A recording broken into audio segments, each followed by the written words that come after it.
Assalamualaikum warahmatullahi wabarakatuh. Waalaikumsalam warahmatullahi wabarakatuh. Apa kabar semuanya, teman-teman, sahabat yang hadir? Ketemu lagi kita bersama seorang mudir daripada Mahat Alizawiyah Jakarta.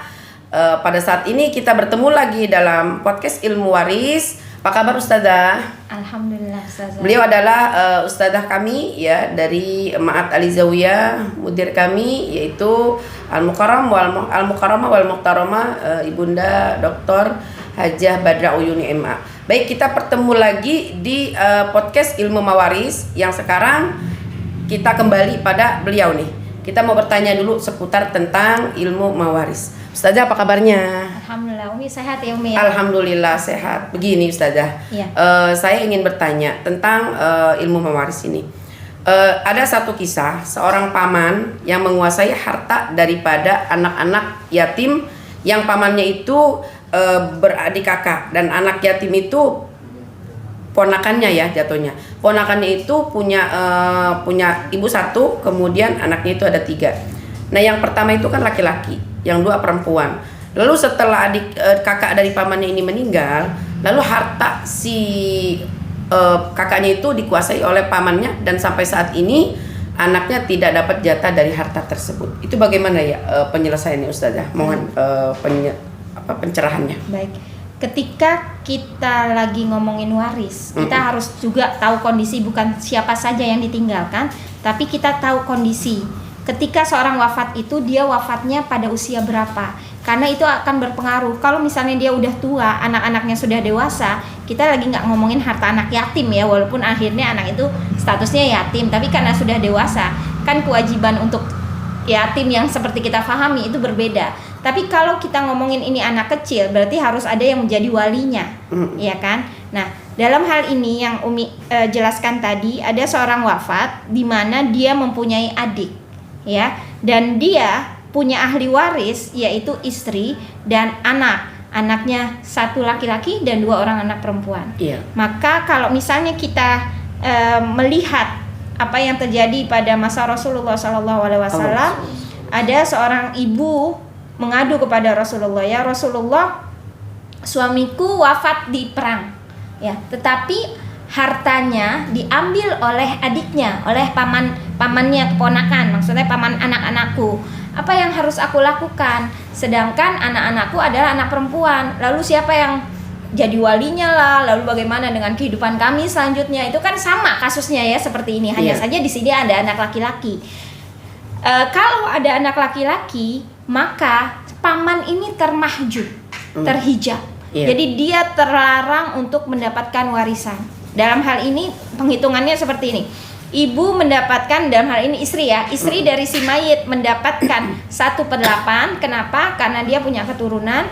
Lalu sisanya yang 7/8 ini dibagi kepada 3 anak itu.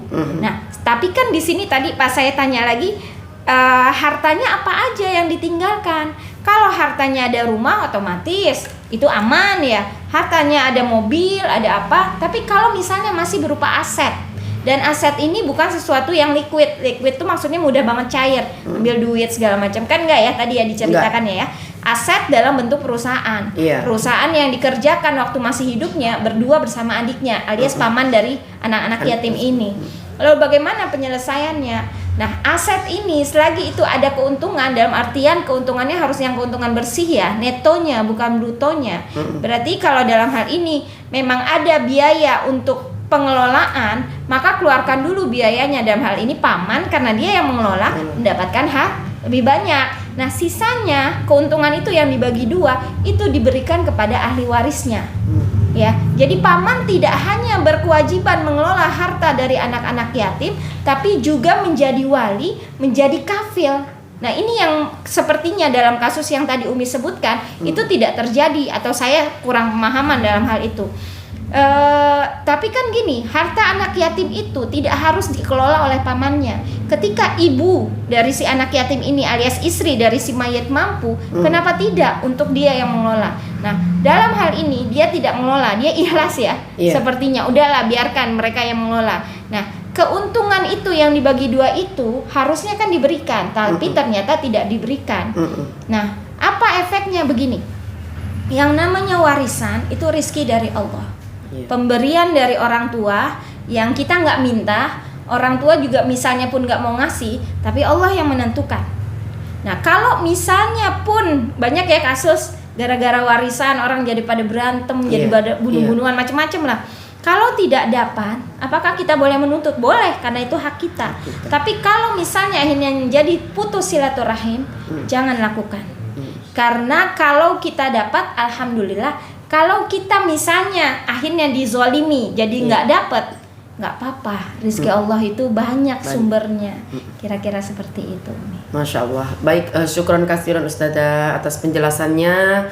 Kepada sahabat semua, teman-temanku, pencinta daripada ilmu, di sini kita bersama Ustazah Dr. Haja Badra Uyuni dan bersama naungan di Ma'had Ali Zawiyah Jakarta.